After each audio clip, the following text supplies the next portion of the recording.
Welcome, dear listeners, to a new episode of Oliver the Time Traveler. We're delighted to have you with us once more on this captivating voyage through time. Today, our tale quickly unfolds as we catch up with Oliver and Isabella. Having seamlessly traversed time, they've journeyed from the ancient year 776 BC in Olympia, Greece, to the enchanting landscapes of Japan.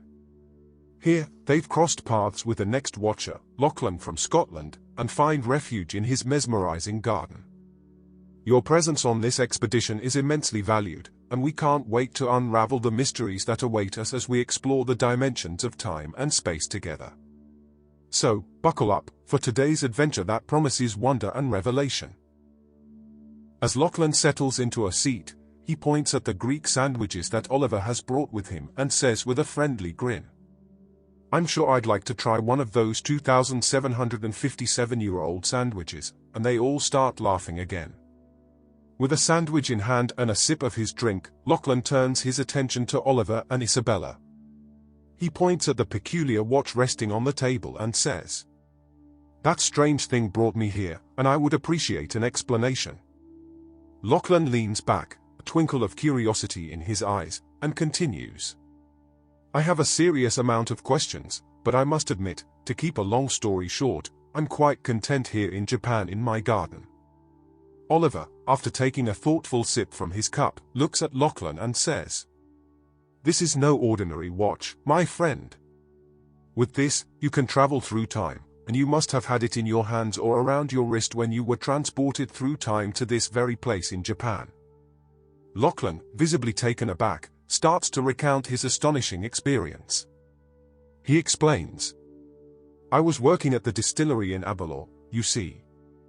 I stumbled upon that watch in an old barrel I intended to clean before use. As soon as I picked it up, I found myself engulfed in blinding white lights. When they dissipated, I stood here, on this very hill in Japan." He shakes his head in disbelief and continues, "It's utterly bewildering.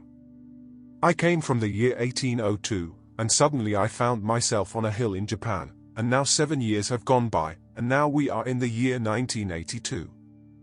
Lachlan continues his remarkable tale. "My neighbor here, a botanist with a passion for the unusual, found me disoriented on this hill and kindly offered me work. Given the circumstances, I had little choice but to accept.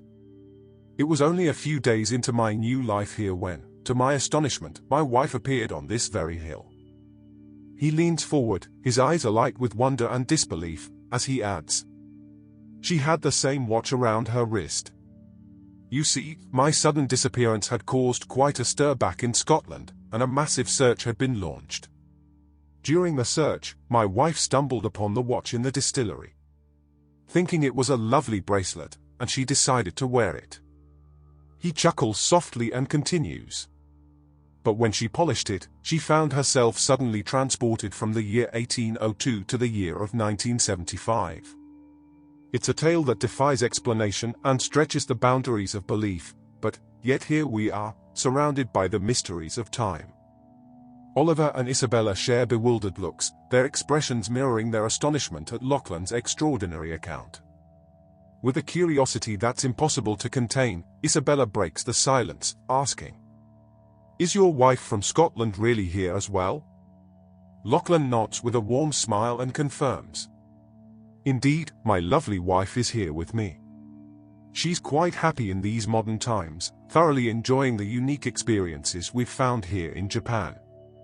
He goes on to share, "In fact, we've started our own distillery, where we've been teaching the Japanese the art of crafting proper whiskey. And we've been doing rather well, I must say." Lachlan then turns his attention to Isabella and asks, "You said your name is Isabella, didn't you?" With a playful glint in his eyes, he adds with a big smile, "Well, the name of my wife is Isobel." As they continue to share their meal in Lachlan's garden, Oliver looks with a big smile at Isabella and then turns to Lachlan and asks, "Could you tell us how you and your wife ended up losing the watch, or perhaps, how you chose to part with it?" Lachlan takes a moment to reflect on the memory before he begins to recount their loss of the watch. "It happened one sunny day while we were working in this very garden," he begins. My wife had taken off the watch and placed it on the table while we tended to the plants. We were both engrossed in our tasks when suddenly, we saw a bird swoop down and snatch it from the table. He pauses, a mix of nostalgia and surprise in his eyes, and continues. It's remarkable, really. This is the first time in years that I've laid eyes on that watch, since the moment it vanished from our lives. My wife is currently in the village, spending time with her friends. She should be back any minute now. He leans forward, his curiosity getting the better of him, and asks, "By the way, what year are the two of you from?" But before Isabella or Oliver can answer, is their attention suddenly drawn to some movement at the gate. A woman emerged from the shadow of the entrance of the garden, her vibrant red hair cascading like a fiery waterfall from beneath a straw hat. Her every step seems to cast a soft glow around her, matching the luminance of her hair. With a contented smile, she approaches her husband, and with tenderness in her eyes, she wraps her arms around him in a warm, loving hug. Turning her attention to Isabella and Oliver, she makes a graceful little bow. "Hello, good afternoon," she chimes with genuine warmth, her voice as inviting as the sunlit garden itself. "How are you all doing this afternoon?" Lachlan starts laughing and pulls her onto his lap, wrapping his strong arms around her. With a playful grin, he introduces the newcomers. "Isobel, please meet Oliver and Isabella. They've had quite the journey and will be staying with us for a couple of days," he explains. Isabella and Oliver, charmed by the woman's radiant presence, rise from their seats on the bench, and then make a synchronized bow, and Oliver says, "Good afternoon, madam. At first I must say, we do love your garden, everything is beautiful, but please, this here is Isabella and my name is Oliver, very nice to meet you." Then Lachlan makes clear to his wife and says, "Oliver and Isabella here have traveled from far to meet us." And then, Isabel's eyes widen with astonishment. Because she notices the watch on the wrist of Oliver, and she points at it with wide open eyes. Her voice is laced with a hint of uncertainty as she exclaims, "I am not going to touch that thing again, who knows what will happen?" "Well, you see," Oliver begins. "During my visit in the library of Hollowbrook, I stumbled upon this remarkable watch. But it's not just any watch. It's a time-traveling device as you have experienced as well. At first, I had no idea how to use it. It was like a puzzle I had to solve." He pauses for a moment to take a sip of his drink and then continues. "But as I journeyed through time, I began to discover its secrets. I found other artifacts along the way, pieces of the puzzle that, when combined with the watch, allowed me to navigate through the corridors of time. As for Isabella and me," Oliver continues, "our story begins in the year 1574 during the liberation of Leiden in the Netherlands. That's where we met, and our travels together began from that point onward. As for Isabella and me," he continues, "our connection transcends time itself. Please follow my thoughts. I come from the year 2022, a time of technology and innovation. Isabella, on the other hand, hails from the year 1922, a world quite different from my own. Despite the century that separates our birth dates, it's almost as if we were meant to meet. We're nearly the same age, and that's the remarkable part of our journey." Isobel and Lachlan can't help but burst into laughter at the astonishing narrative. Isobel, filled with curiosity and enthusiasm, reaches for a nearby cup. She looks at Lachlan with a friendly grin and says, "Well, you better pour me a nice glass then, because I think there is a lot to listen to and a lot to talk about." As the afternoon unfolds in the sunlit garden, time seems to slip away unnoticed, like grains of sand in an hourglass. The four companions find themselves engrossed in a lively exchange of experiences and stories from their respective journeys. Laughter mingles with shared wonder as they delve into the intricacies of time travel, the mysteries of different eras, and the joy of unexpected friendships.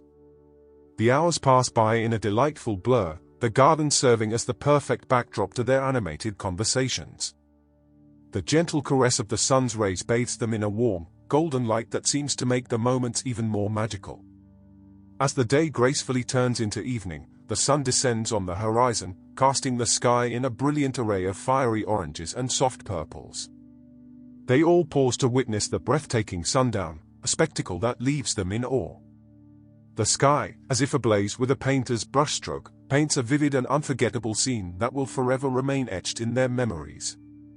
In that tranquil moment, with the sky on fire, they are reminded of the beauty of the world and the extraordinary experiences that life can bring when unexpected connections are made in the most unexpected of places. Lachlan, with a chuckle, interrupts the enchanting moment of the sundown and says, "You know, we've been so engrossed in conversation that I haven't even had a chance to show you around the house." He flashes a warm smile, inviting them to explore his home. With eager anticipation, the both follow Lachlan as he leads them through the Japanese-style house. They admire the artful fusion of tradition and modernity, with each room exuding its own unique charm. Lachlan points out all the handy and intriguing features, from the sliding shoji screens to the beautifully landscaped garden just beyond the windows and the television. Finally, they arrive at a beautiful serene-designed bedroom, and Lachlan says, "Here's where you'll be staying during your visit if you like. I hope you find it comfortable." As they make their way back to the living room, Lachlan suggests, "But before we call it a night, how about one last cup of something to warm the heart? Tea or whiskey or something else, we have a lot to choose from." They all nod in agreement, the camaraderie of the day making them feel like old friends. Together, they settle into the living room, ready to savor one final moment of togetherness before the night embraces them.